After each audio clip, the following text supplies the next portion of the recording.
There are some nasty diseases associated with these little guys. But it's easily preventable. It's easy to get yourself, to take care of yourself if you do, find a tick. It's not that big of a deal. It's not something where you have to, freak out and think, oh my gosh, I got a tick bite.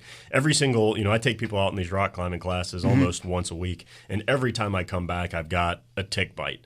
And, we confirmed it talking to some doctors that really it takes, 24 hours for the disease to actually get in your system and start to have its effects. So, if you're able to get that tick off of you quickly, and by quickly, I mean just within the same day. You go out in the morning, you get a tick bite, you find it when you get home that evening, just get the tick off of you, and you should be good to go. And there's a lot of prevention that you can do, especially when you're out on trail. It's important to, one, know that the ticks are out there and they're out there in force. One of the great things about being on trail and on water is that it's not a fashion show, which is really cool. So you're going to look really silly, and it's okay if we're all looking silly together. But make sure that, wear long sleeves whenever you can, wear long pants whenever you can, wear high socks whenever you can, and tuck your pants into those socks whenever you can, because that will prevent the ticks from getting into your pants and crawling up your legs.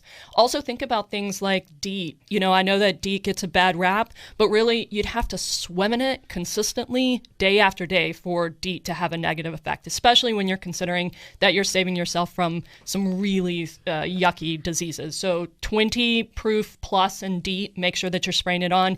Any of the natural products are not going to work against these ticks. And if nothing else, when you get home, check all over the place. Even checking your hair, check in any place where there's bands around your socks, around your waist, that sort of thing where ticks like to hide. And then just get them off of you. And then if you do find a tick, there are all these old wives' tales about, covering with nail polish or burning them off or anything like that. And that's just, you don't want to do that. Just use tweezers and, apply steady pressure, just slowly pull the thing out. You'll be fine. But what you don't want to do is do anything, that's kind of that old wives' tale or myth about how to get a tick, out of you.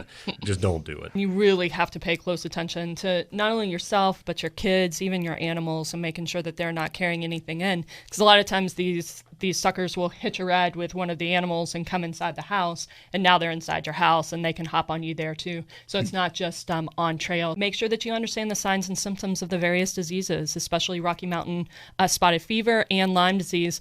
Understand what those symptoms are, watch for them in your family, and if you find any of those or have any of those, making sure you get to your doctor quickly.